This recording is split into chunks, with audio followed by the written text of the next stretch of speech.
Sige po mga kapatid, dahil 7:35 na po at katulad po ng akin din pong nabanggit po kanina, dagdagan na lamang po natin pong ating pong pag-aawitan po habang ating pong hinihintay po ang ilan po mga kapatid po. Dito po sa ating pong screen, awitin po natin po sa Diyos ang luwalhati.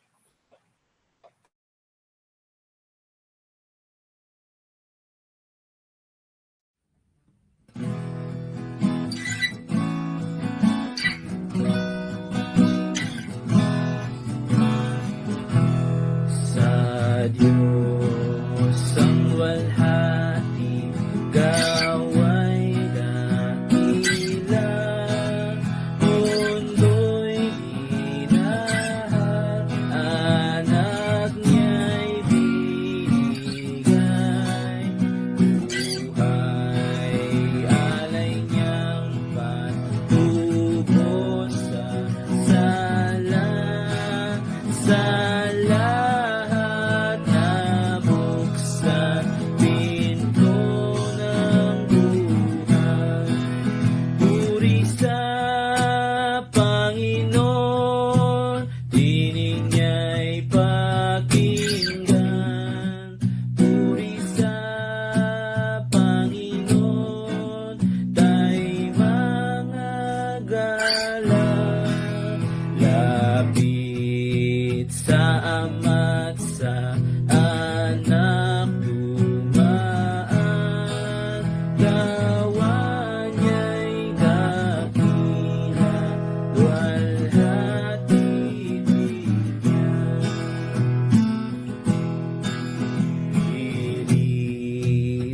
dugo sa nakatugsan, pangako ng Diyos sa bawat naligtas, sa sampalatayang makasalanan ay tatanggap kay Jesus ng katawan. Puri sa Panginoon, hiling niya'y pakinggan. Puri sa Panginoon, tayo'y mga galang. Kapit sa Ama, sa Anak, dumaan, gawa niya'y dakila, luwalhati bigyan. Bawat turo niya sa atin dakila, galak natin kay Jesus ay dakila. Ngunit talisay sa lating higit pa ating pagkamangha kung siya'y makita. Puri sa Panginoon, hiling niya'y pakinggan. Puri sa Panginoon, tayo'y magagalang. Lapit sa Ama't sa Anak, dumaan, gawa niya'y dakila, luwalhati bigyan.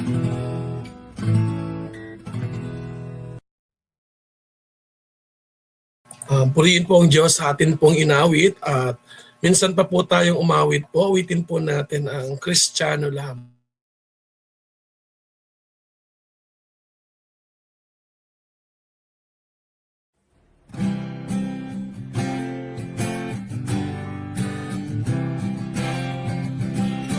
Matamis ng ngalang, nalagdas at tanat, ayon sa pahayag ng bagong tipan, ay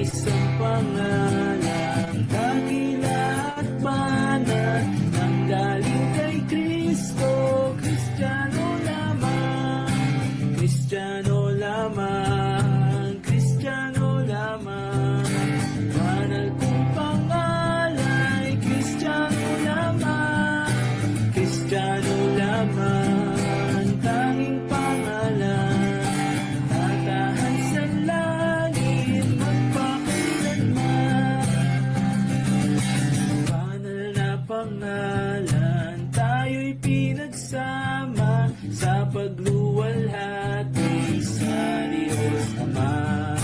Sa ibang pangalay, walang kaligtasan, iban ang kay Jesus. Kristiyano lamang, Kristiyano lamang, Kristiyano lamang. Banal kong pangalay, Kristiyano lamang, Kristiyano lamang. Tanging pangalan, tatahan sa langit, magpakailanman. Ang langit na bayan ay siyang tahanan ng mga Kristiyano sa huling araw. Ito'y walang luha, kundi tuwang panay kasama ni Kristo. Kristiyano lang, Kristiyano lamang, Kristiyano lamang. Banal kong pangalay, Kristiyano lamang, Kristiyano lamang. Tanging pangalan, tatahan sa langit, magpakailanman.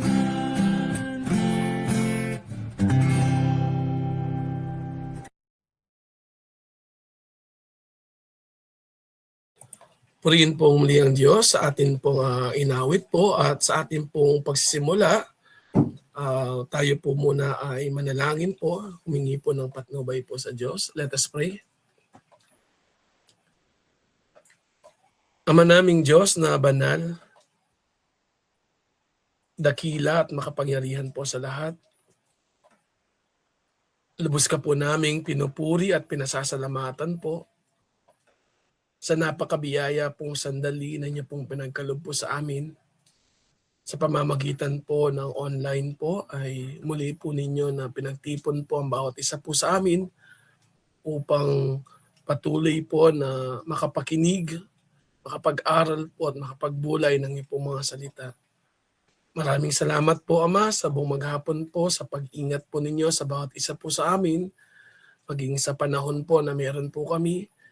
At patuloy po na aming pong dalangin sa oras po nito na pangunahan niyo po ang bawat isa po sa amin. Lalo tigit po ang inyong pong anak na gagamitin na maghahayag po ng iyong pong mga salita. Bigyan niyo po siya ng karunungan po na nagmumula po sa inyo. Patnubayan po na iyong pong banal na Espiritu upang ang inyong pong mga salita ay mahayag po ng naayon po sa inyong pong kalooban. Patuloy din po ang aming pong dalangin po ang internet connection. Nawa po ay wala pong maging hadlang habang kami po ay nakikinig at patuloy nawa maging maliwanag po ang inyong pong mga salita sa patnubay po ng inyong pong banal na Espiritu.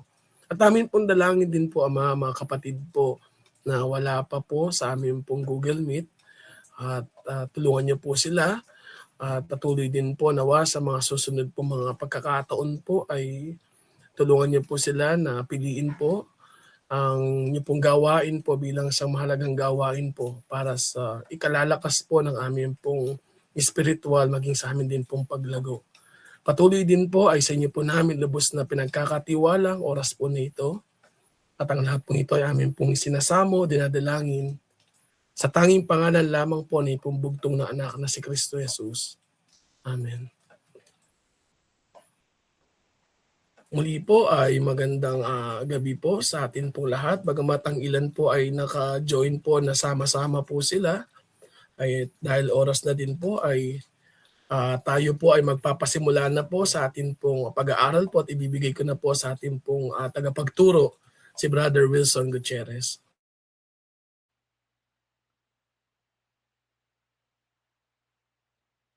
Magandang gabi mga kapatid at tayo ay mag-proceed na sa ating Bible study. Alam ko na take up na natin ang bahagi na ito pero nais ko po na muli po nating balikan at pag-aralan sapagkat isa po ito sa daan para tayo rin ay lumago sa ating pananampalataya sa Panginoon. Ang tinutukoy ko ang dito sa 1 John, unang 1, chapter 2. Babasahin ko muna yung verse 1. 1 John chapter 2 verse 1. Ganito po ang ating mababasa.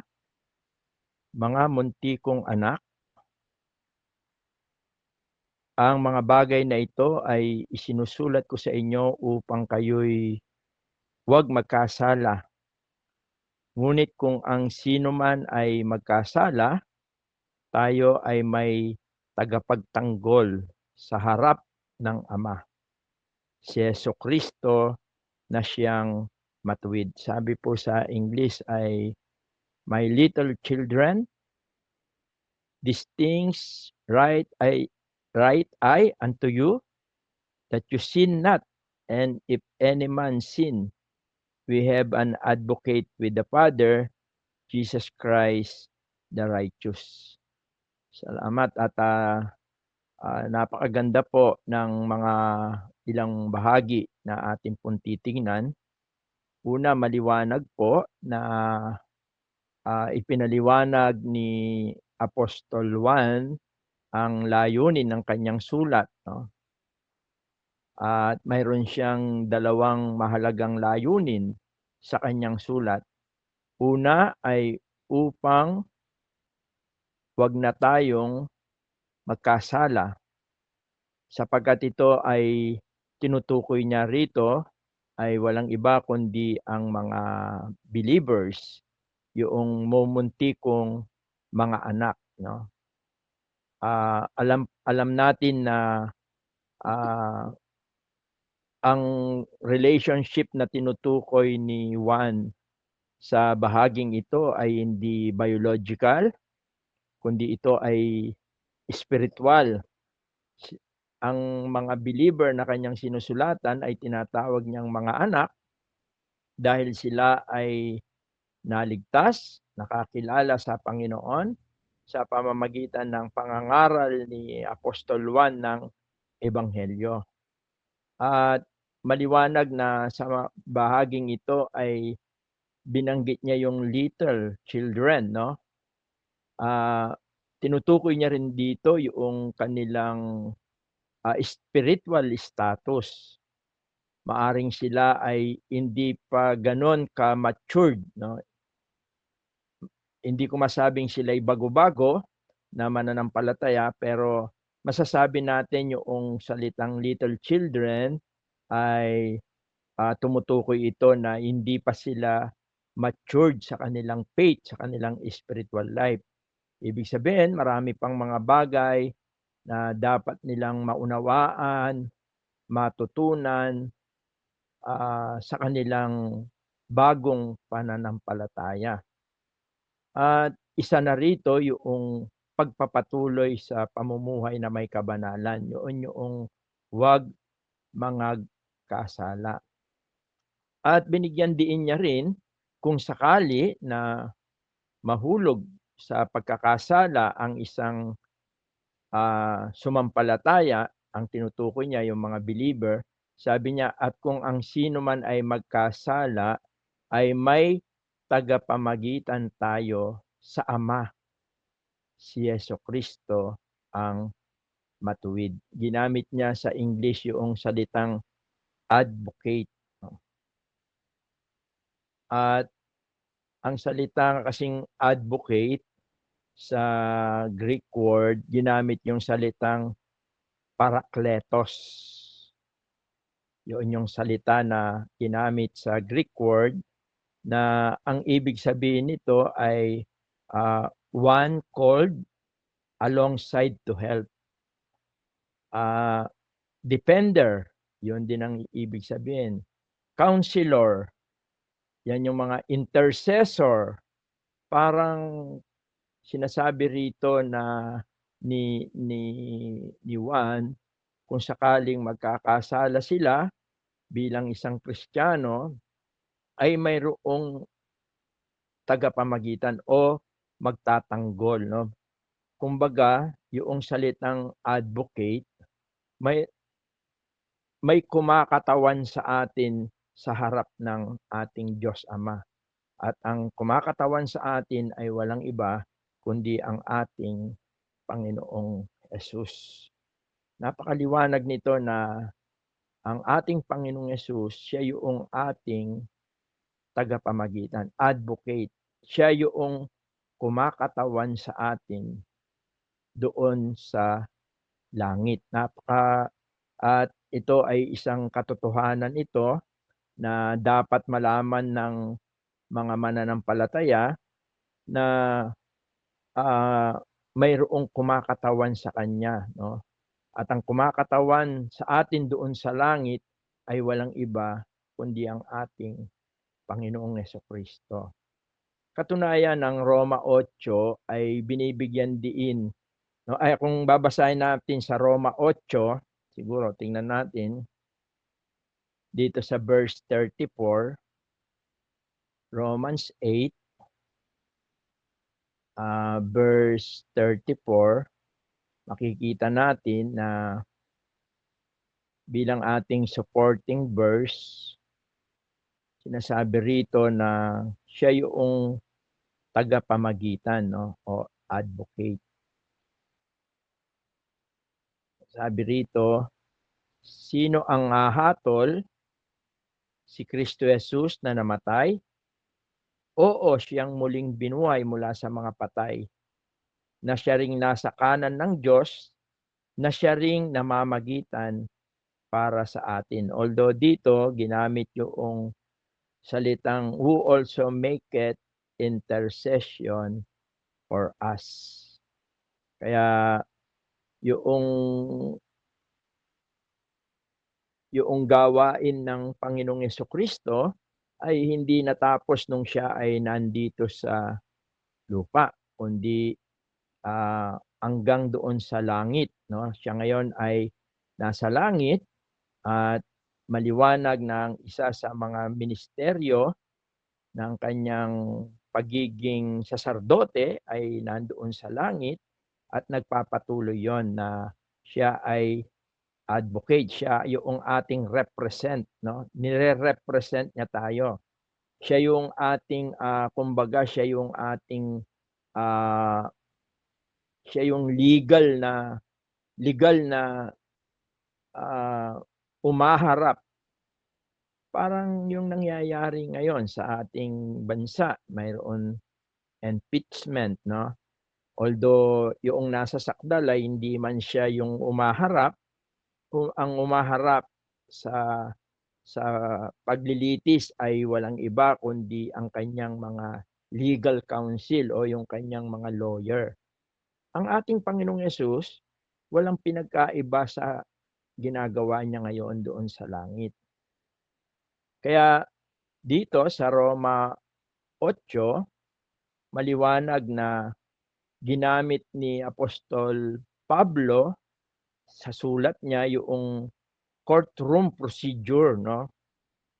Na ang Diyos ang siyang pinaka-judge, ang Diyos Ama, na kung sino yung nagbibigay ng verdict or not guilty, no?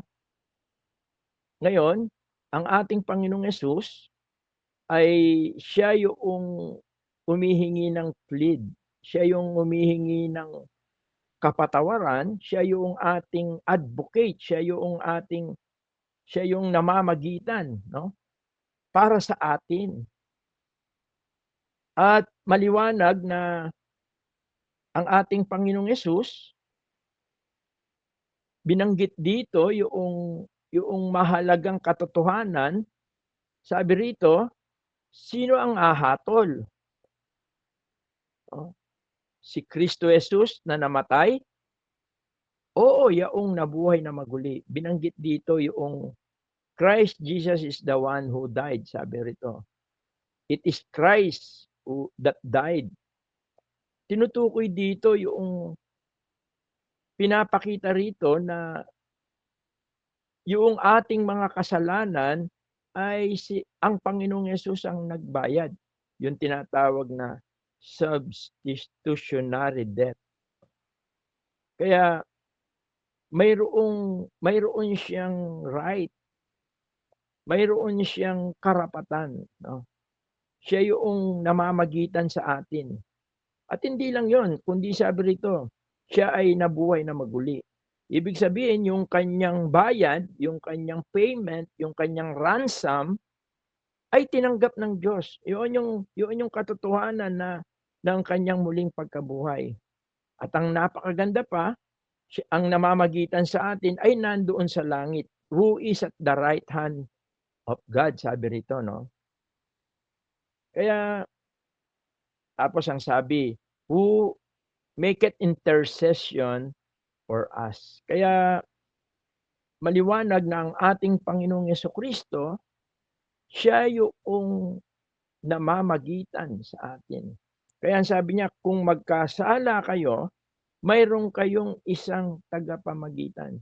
You have an advocate, sabi niya roon sa 1 John chapter 2 verse 1. At ang napakaganda pa, ayon dito sa Hebreo, kung titignan natin, sa Hebrew 9:24,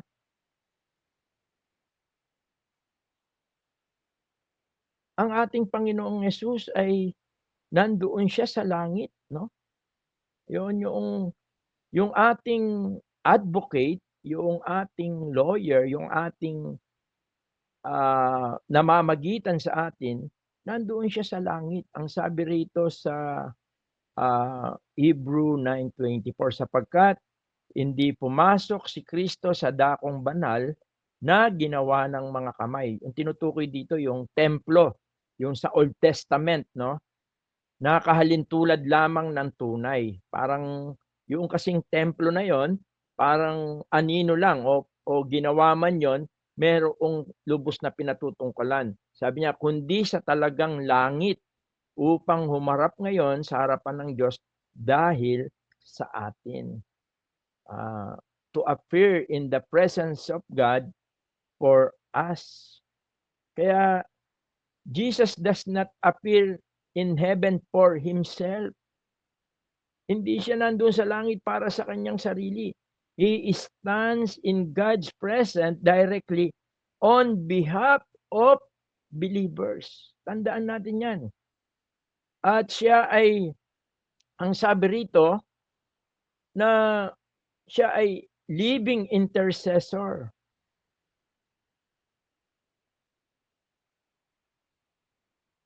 Kumbaga, inihahalin tulad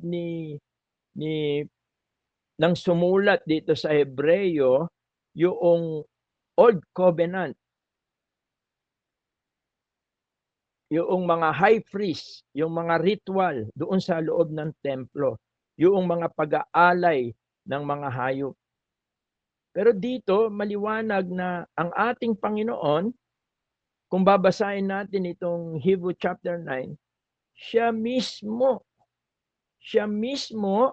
ang naghandog ng kanyang sarili. Siya mismo, ang kanyang dugo mismo, ang kanyang inandog para sa ikatutubos ng kasalanan. Kaya siya yung advocate natin. Kaya tandaan po natin, ang ating Panginoon, nung siya'y namatay para sa ating kasalanan at muling nabuhay, siya ay umakyat doon sa langit. Siya ngayon ay nandun sa langit. At napakalaga na malaman po natin na ang ating Panginoong Yesus, nandun siya sa langit para sa atin. Yun yung isang katotohanan na pinapaalala ni Juan sa mga mananampalataya doon sa mga naligtas sa pamagitan ng kanyang pangangaral. Yun yung mga sinusulatan niya, yung mga little children. No? Kaya hindi sila dapat na mag-alala na kung sila man ay mahina, kung sila man ay nagkakamali, kung sila man ay immature pa sa kanilang pananampalataya, sapagkat hindi mayroong na mamagitan, mayroong advocate.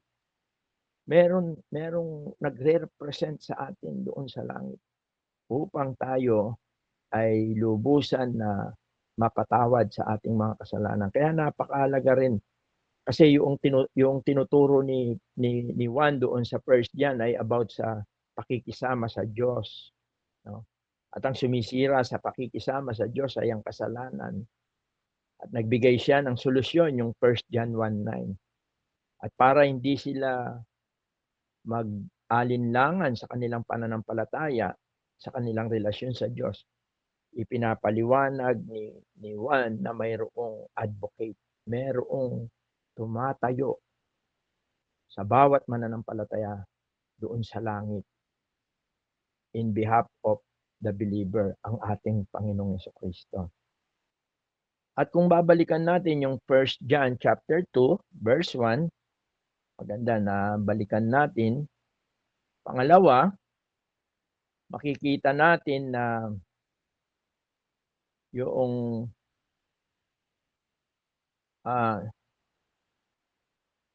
bakit siya naging karapat-dapat na tagapamagitan.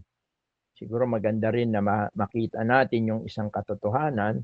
Ang sabi rito, mga mumuntikong anak, yun yung mga believer na medyo hindi pa sila matured, maaring bago-bago pa lang sila na mga mananampalataya. Sabi niya, ang mga bagay na ito isinusulat ko sa inyo. Ibinigay niya yung dahilan ng kanyang pagsulat, yung purpose ng kanyang letter. Sabi niya, upang kayo'y huwag magkasala, yun yung una, nais ni Juan na magpatuloy sa pamumuhay na matuwid, pamumuhay na banal. Pero kung tayo ay sakali na mahulog sa pagkakasala, sabi niya, ngunit kung ang sino man ay magkasala, may tagapagtanggol sa harap ng Ama. Sino? Si Jesucristo. At ano ang dahilan? Na siyang matuwid. Jesus Christ the righteous. Meaning, Jesus Christ the righteous, Jesus Christ is qualified. No? Ang Panginoong Yesus ay qualified, karapat-dapat na tagapamagitan ng mga sumasampalataya. Bakit? Number 1, sa 2 Corinthians 5:21, sapagkat ang sabi ron, siya ay walang kasalanan. Basahin natin 2 Corinthians. Sabi niya, yaong hindi nakakakilala ng kasalanan ay kanyang inaring may sala dahil sa atin upang tayo'y maging sa kanya'y katuwiran ng Diyos. Although natalakay na rin natin ang kahalagaan ng katotohanan na ito na nang dahil sa atin, maliwanag na siya, ang ating Panginoon na walang kasalanan ay itinuring na makasalanan, no? Nang sa ganon, tayo na mga sumampalataya, tayo na mga Kristiyano, tayo na mga nakarinig ng magandang balita, ay tayo naman ay magiging matuwid sa harapan ng Diyos. Maliwanag ito na ito yung dahilan bakit karapat-dapat siya na maging tagapamagitan sapagkat siya ay matuwid. Meaning, mayroon siyang magandang kalagayan sa harapan ng Diyos Ama. No? Yun yung ibig sabihin ng righteous. Meron siyang right, meron siyang karapatan, meron siyang magandang ugnayan, kaya makakatayo siya sa harapan ng Diyos. Alam naman natin na ang kasalanan ang siyang nagiging dahilan lang bakit ang Diyos ay hindi pinapakinggan ang isang tao, no? Ang kasalanan, siya yung nagiging dahilan. Pero ang ating Panginoon, maliwanag na siya ay walang kasalanan. Even sa mga paglilitis sa kanya ni Pilato, kaya nagugas ng kamay si Pilato, ayaw niya na madungisan, no? Ayaw niya sapagkat nakita niya na sabi niya ang taong ito ay matuwid, walang kasalanan. Kaya karapat-dapat ang ating Panginoon. At sa Hebreo 4 din, hindi siya ay banal. Ang sabi rito sa Hebreo 4:15. Hebrew, dito sa Hebrew chapter 4, sabi niya, sapagkat tayo walang isang dakilang saserdote na hindi maaring mahabag sa ating kahinaan, kundi isa na tinukso sa lahat ng mga paraan gaya rin naman natin, gayon may walang kasalanan. Maliwanag yan, no, na noong ang ating Panginoon ay nagkatawang tao, nandito sa lupa, nakita natin siya ay nag-ayuno, nagutom, siya ay tinukso ng dyablo doon sa kanyang pangangailangan, pero sabi ng Panginoon, man shall not live by bread alone. Tapos dinala pa siya sa taluktok ng templo at pinakita ang karangyaan ng mundong ito. Pinapangakuan siya na ipagkakaloob ang buong kayamanan ng mundong ito. Pero sabi ng Panginoon, huwag mong tuksuin ang iyong Panginoong Diyos. Ibig sabihin, ang ating Panginoon ay nagtagumpay sa tukso ng pangangailangan, sa tukso ng mundong ito, sa tukso ng dyablo. Siya ay nagtagumpay at ang sabi rito sa atin, gayon may walang kasalanan. Kaya siya ay marapat na tumayo sa harapan ng Diyos Ama doon sa langit. Siya ay umupo sa kanang luklukan ng Diyos para sa atin. Mayroon tayong tagapamagitan, mayroong tayong tagapagtanggol.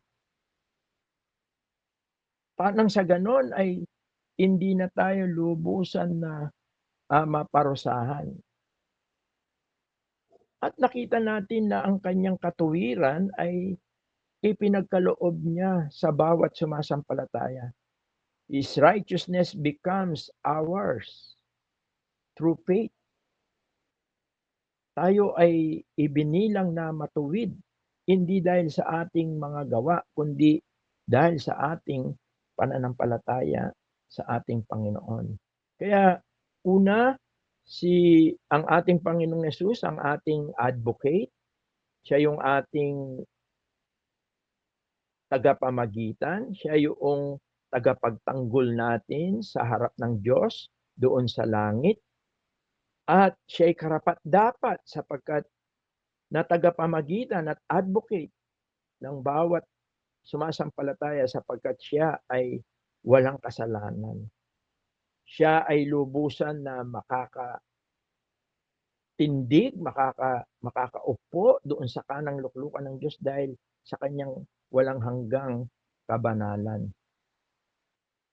At doon sa verse 2 ng unang 1, kung ating titignan bilang ating pangatlo na makikita, una si Jesus ang tagapamagitan.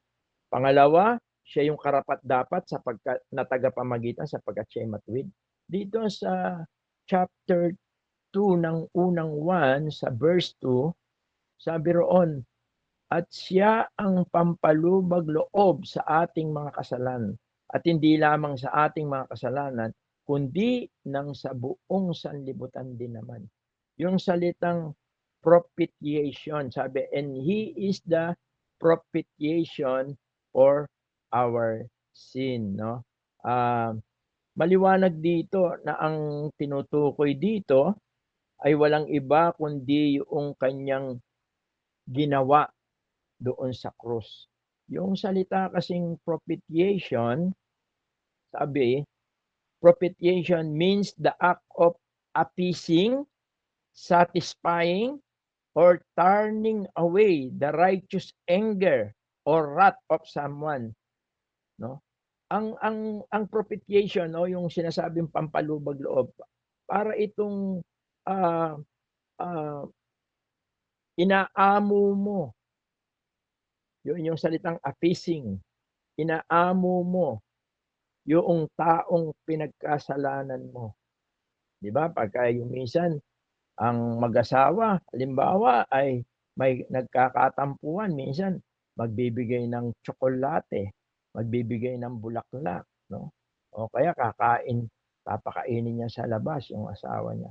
Yun yung ibig sabihin ng pampalubag loob para maampat yung galit. At at ang tinutukoy diyan na pampalubag loob ay walang iba kundi ang para maalis ang galit ng Diyos. Tandaan natin, ang Diyos ay galit sa kasalanan ng tao. At para maalis yung galit na yun, ang Diyos mismo ay ibinigay niya ang kanyang bugtong na anak. Kaya yung pamamagitan ng ating Panginoon, based yun sa kanyang ginawa doon sa krus. Yung finished work na tinatawag, the finished work of Christ at Calvary. At yan yung dahilan bakit ang ating Panginoon ay lubusan na naghirap, namatay. At hindi lang siya namatay, maliwanag na siya ay muling nabuhay. Kaya sa Romans doon muna sa Isaiah chapter 53, simula doon sa 5 and 6, makikita natin dito, although ito ay prophecy regarding sa kamatayan ng ating Panginoon. Actually, ito raw ay servant song, sabi ng isang manunulat, no? Sabi ng isang commentator. At ang talata na ito ay ipinapakita yung kanyang substitutionary atonement ng Messiah, kung saan ay siya yung nagdala, no, nagpasan noong parusa at yung guilt para tayo ay mabigyan ng kapatawaran. Sabi rito, ngunit siya ay nasugatan dahil sa ating mga pagsalangsang, siya ay nabugbog dahil sa ating mga kasamaan. Ang parusa ng tungkol sa ating kapayapaan ay nasa kanya, at sa pamamagitan ng kanyang mga latay ay nagsigaling tayo. At doon kung tutuloy natin ito, ay pinapakita rito yung pagiging, sabi niya, tayong lahat, na gaya ng mga tupa ay naligaw, tayo ay tumungo bawat isa sa kanyang sariling daan. At ipinasan sa kanya ng Panginoon ang kasamaan nating lahat. Siya yung nagbayad, siya yung pumasan. At sa tuwing namamagitan siya sa bawat isa sa atin, tayo na mga nakarinig ng magandang balita ng kanyang pag-iirap, ng kanyang kamatayan at ng kanyang muling pagkabuhay, tayo na mga sumampalataya sa kanya. Ito yung nagiging basihan niya kung bakit kailangan tayo na patuloy na patawarin ng ating Ama, sapagkat binayaran na niya ang ating mga kasalanan. At yun yung patuloy na ibinibigay niyang basihan. Kumbaga sa pampalubag loob, ang iniregalo niya sa Ama ay ang kanyang buhay, ang kanyang paghihirap, ang kanyang kamatayan, at ang kanyang muling pagkabuhay.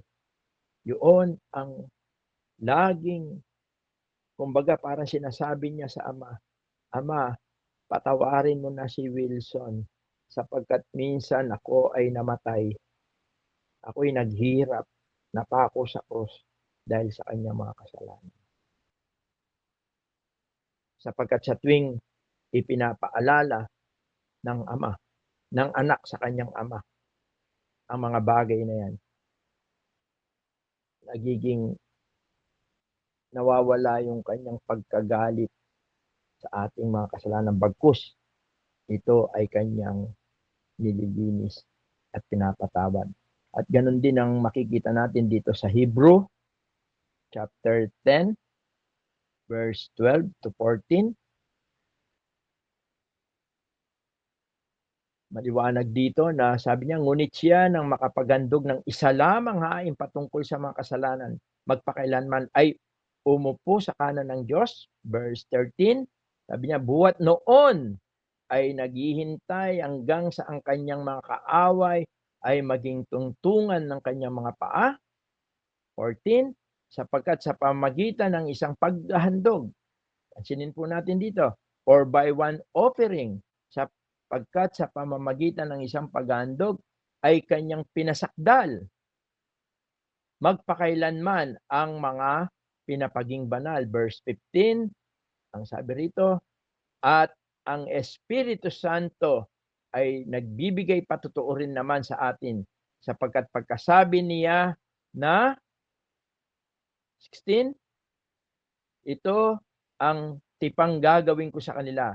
Pagkatapos ng mga araw na iyon, sabi ng Panginoon, ilalagay ko ang aking mga kautusan sa kanilang puso at isusulat ko rin naman sa kanilang mga pag-iisip. Maliwanag na dito sa mga talatang ito na tinuturo dito yung final sacrifice for sin. No? Ang kamatayan ng ating Panginoon ay siya yung naging final na sacrifice. At pagkatapos nun, maliwanag na siya ay umupo sa kanang luklukan ng Ama doon sa langit. Nang ito ay kanyang magawa, yung kanyang kamatayan at muling pagkabuhay. At dahil sa bagay na ito, no, ang mga sumampalataya ay tunay na sila ay naging matuwid, sila ay naging banal sa harapan ng Ama. Kaya no, wala nang kailangan pa na hain. Hindi na kailangan pa na gumawa. Although yung mga saserdote noon, halos araw-araw sila ay nag-aandog, pero noong ihandog ng Panginoong Jesucristo yung kanyang buhay, yung kanyang sarili, sapat na yon para sa ikapagpapatawad ng ating mga kasalanan. Nagkaroon na tayo ng tinatawag na complete forgiveness. Sapagkat binayaran na ng Panginoon ang ating kasalanan nung nakaraan, yung ating kasalukuyan, at yung ating inaharap. Kaya ito yung gusto ng Panginoon. Ito yung gusto makita. Kaya ni Juan, no, yung kaya sinabi niya, huwag na kayong magpatuloy sa pagkakasala.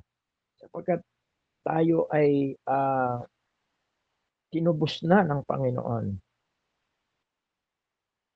Kaya ang pagiging tagapamagitan ng ating Panginoon, ito yung nagbibigay sa atin ng tinatawag na assurance.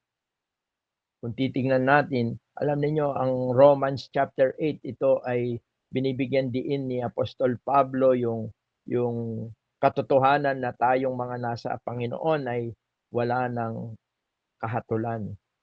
Mayroon tayong tinatawag na assurance, no? Sabi sa Romans 8:1, ngayon pa lang, wala nang anumang hatol ang mga nakapag-isa kay Kristo Jesus. Sa John chapter 10, 27 to 29 naman, nakikita natin doon na tayo ay hawak ng Panginoon, tayo ay hawak ng Ama, kaya mayroon tayong security. Hindi na tayo mawawala, hindi na tayo mapapahamak sapagkat ang umahawak sa atin ay ang Panginoon at ang ating Ama doon sa langit. At maliwanag na ang bawat mananampalataya ay mayroong katiyakan. At ito yung nagbibigay sa atin upang tayo magpatuloy sa paglakad, sa pamumuhay, sa pagsamba, sa pagpupuri, sa paglilingkod, sapagkat ang kaligtasan natin ay hindi na mawawala sapagkat yan ay sinecured ng Panginoon sa pamamagitan ng kanyang kamatayan doon sa krus. Kaya sa 1 John chapter 5, no, verse 13, sinasabi ron na isinusulat ko sa inyo ang mga bagay na ito upang malaman ninyo na kayo'y mayroong buhay na walang hanggan sa makatwid ay sa inyong nananampalataya sa pangalan ng anak ng Diyos, at yung tinutukoy dito ay ang ating Panginoon.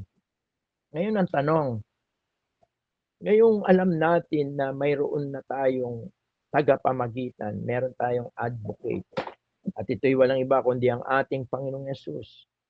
At sapagkat siya'y banal, matuwid, siya'y karapat-dapat. No? At hindi lang yon, kundi inandog niya ang kanyang buhay. Siya'y naghirap, namatay sa krus, at siya'y muling nabuhay upang ito ang maging dahilan para tayo ay lubusang patawarin ng Diyos. Kahit na kung minsan ay natatalo yung bago nating pagkatao sa luma nating pagkatao. Ngayon, ano naman ang magandang response natin sa katotohanan ito? Una, maliwanag na nais ng Diyos na tayo ay huwag nang magkasala. Magpatuloy tayo sa kabanalan. Yun yung live a holy life. Mababasa rin natin yan sa 1 Peter chapter 1, verse 15 to 16. Unang Pedro, chapter 1, verse 15, 14 to 16. At ganito ang ating mababasa. Sabi niya, ngunit yamang banalang sa inyo'y tumawag, ay magpakabanal naman kayo sa lahat ng paraan ng pamumuhay. Yung holiness doon, yun yung progressive holiness.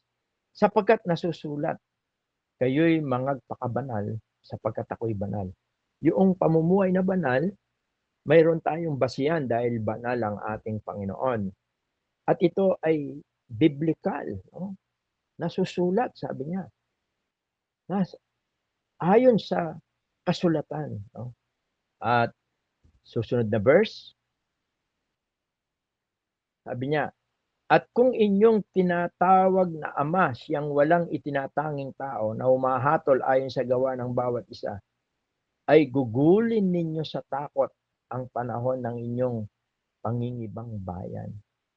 Napakaganda nito na ang tinutukoy dito ay yung pagkatakot sa Panginoong Diyos. Ito kasi yung sabi niya, verse 16, sabi niya, sapagkat nasusulat kayo'y mga pakabanal. Hanggang doon lang pala tayo, doon sa 14 to 16. Maliwanag na kalooban ng Diyos, biblically, maliwanag na nais niya na tayo ay mamuhay hiwalay sa kasalanan. Number 2, kung sakali magkasala tayo, 1 John 1:9. Napag-aralan din natin yan na ating ipahayag, ikumpisal ang ating mga kasalanan. At makakatulong din yung dito sa Hebreo 4. Ano yung mga dapat nating gawin?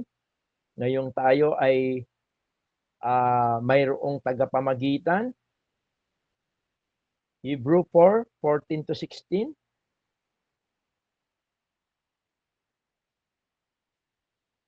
Ganito po ang ating mababasa. Sabi niya, yaman ngang tayo'y mayroong isang lubang dakilang saserdote na pumasok sa kalangitan, si Jesus na anak ng Diyos, ay ingatan nating matibay ang ating pagkakilala.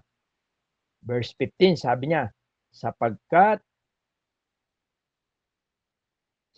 tayo'y walang isang dakilang saserdote na hindi maaring mahabag sa ating kahinaan, kundi isa na tinukso sa lahat ng mga paraan, gaya rin naman natin, gayon may walang kasalanan. At kauli-hulihan, verse 16, sabi niya, ito yung maganda na gagawin natin.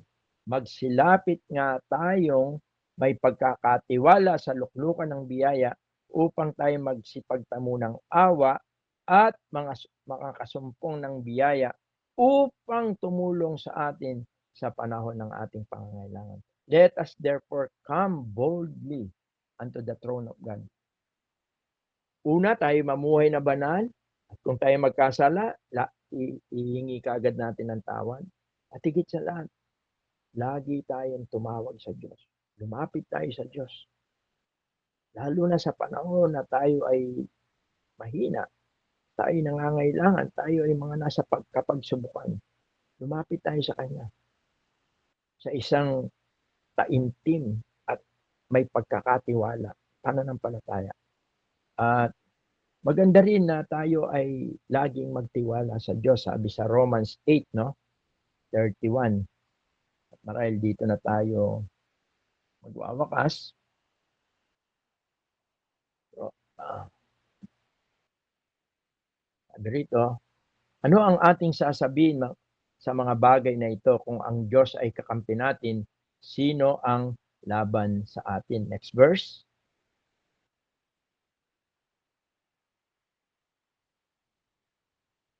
Siya na hindi ipinagkait ang kanyang sariling anak, kundi ibinigay dahil sa ating lahat. Bakit hindi naman ibibigay sa atin na walang bayad ang lahat ng mga bagay? Kaya po, makakatulong po sa atin ngayon na alam natin na nais ng Diyos sa atin ay mamuhay tayo na banal, at kung magkasala tayo, mahulog tayo sa kasalanan, hingi kagad natin ang tawad dito. At huwag natin nakakalimutan na laging lumapit sa Diyos, manalangin, magbasa ng Biblia. Ang mga bagay na yan ay makakatulong sa atin upang tayo lumago. No? At ito yung layunin ng sulat ni Pablo. Kaya kung babalikan natin, ang pinakalayunin niya, ano yung layunin niya? Huwag nang magkasala. Balikan natin at dito na tayo yung 1 John. Sabi niya, my little children, these things write I unto you that you sin not. Yun yung perfect will ng Diyos sa atin. To sin not. Huwag na tayo magkasala. Posible ba ito? Posible po ito. Kasi hindi naman sasabihin dito ni Juan kung ito ay imposible.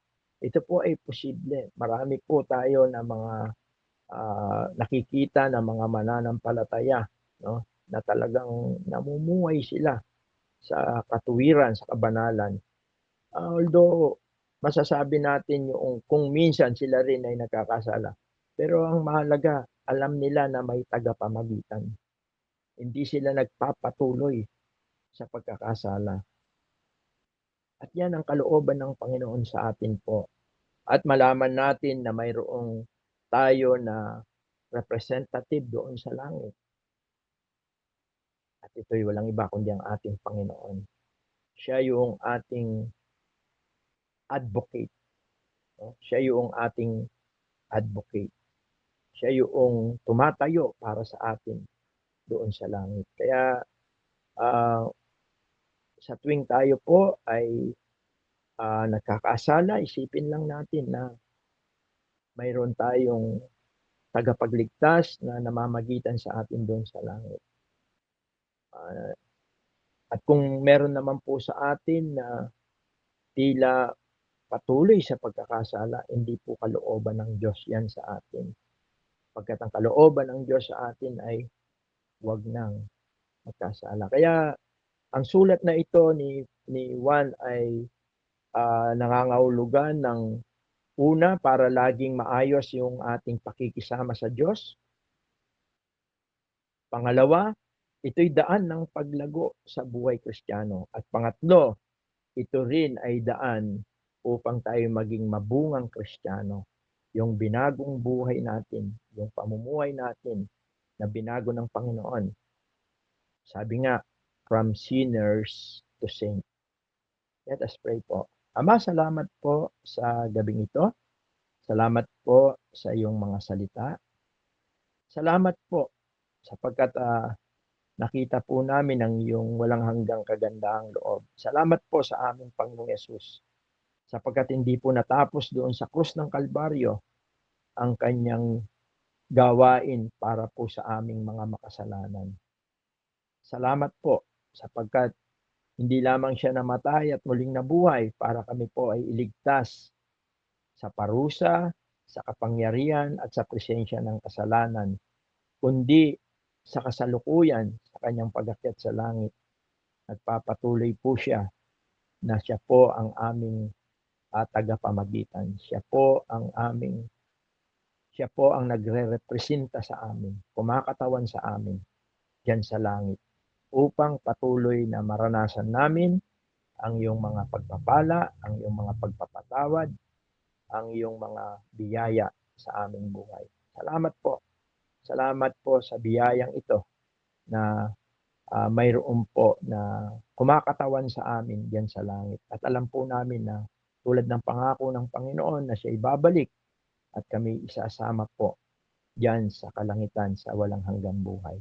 Pagpalain mo po ang iyong mga salita, pagpalain mo po ang bawat isa, at naway masumpungan mo po kami na namumuhay sa kabanalan. Ang lahat po ng ito ay aming samot dalangin sa makapangyarihang pangalan po ng iyong bugtong na anak na si Jesus. Amen. Siguro po, balik ko muna po sa ating MC para po sa ating mga katanungan. Muli po mga kapatid, tayo po ay nasa dako na po ng ating pong question and answer. Sakali po na may mga katanungan po tayo, mangyari po na i-open na lamang po natin pong ating pong mic. Sige po mga kapatid, samantalahin po natin yung pagkakataon po na ito na makapagtanong po tayo patungkol po sa ating pong napag-aralan po.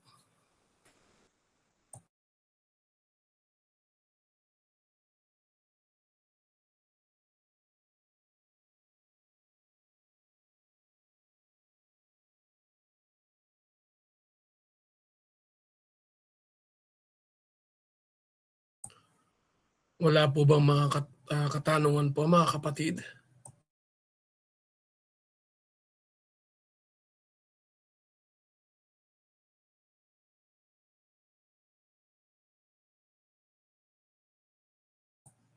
Last call po mga kapatid. Kung may mga tanong po.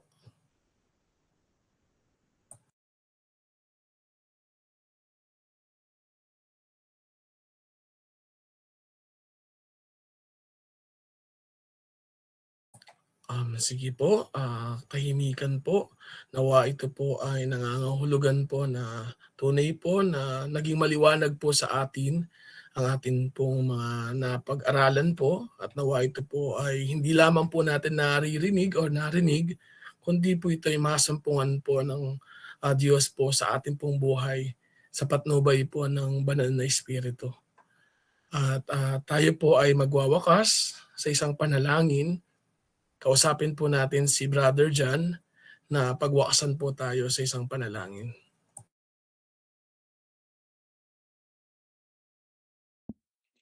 Sige po, tayo po ay manalangin. Ama namin Diyos na dakila, banal at makapangyarihan sa lahat. Muli po Ama, nagpapasalamat po kami sa mabiyayang gabi po na ipinagkaloob niyo po sa amin para po sa aming online Bible study. Salamat po sa mga salita po ninyo na nahayag. Salamat po sa kaligtasan na pinagkaloob po ninyo at sa parusa na inako ng aming Panginoon. Tunay po dahil po sa kanyang kahirapan, ang bawat isa po sa amin ay nabigyan po ng biyayang kaligtasan at buhay na walang hanggan. At salamat po dahil patuloy po na siya po'y namamagitan po para sa amin, sa inyo, sa mga kasalanan pa po na nagagawa po namin sa amin pong kahinaan, sa mga tukso at sa aming pangalaman. Ngunit salamat po dahil sa aming Panginoon, tunay po nawa ang bawat isa po sa amin ay mapagtagumpayan at kami po ay makapamuhay ng may kabanalan na kalugod-lugod po sa inyo pong banal na harapan. At patuloy ang aming pong dalangin na lumago po ang bawat isa po sa amin. Hindi nyo lamang po kami iniligtas, kundi magamit nyo rin po kami sa inyo pong gawain. Salamat po sa mga kapatid na dumalo, sa inyo pong anak na ginamit na naghayag ng iyong pong mga salita, at patuloy dalangin po namin ang lahat po ng makakapanood, ang banal na Espiritu ang patuloy pong gumabay sa pakikinig ng mga makakapanood pa po sa replay ng Bible study. At muli, sa inyo rin po namin dinadalangin ang aming pong papatuloy sa online activities po ngayon pong gabi ng Valenzuela Christian Church. At ang lahat po ng ito ay amin pong dinadalangin sa matamis na pangalan lamang po ng aming Panginoong Hesus. Amen.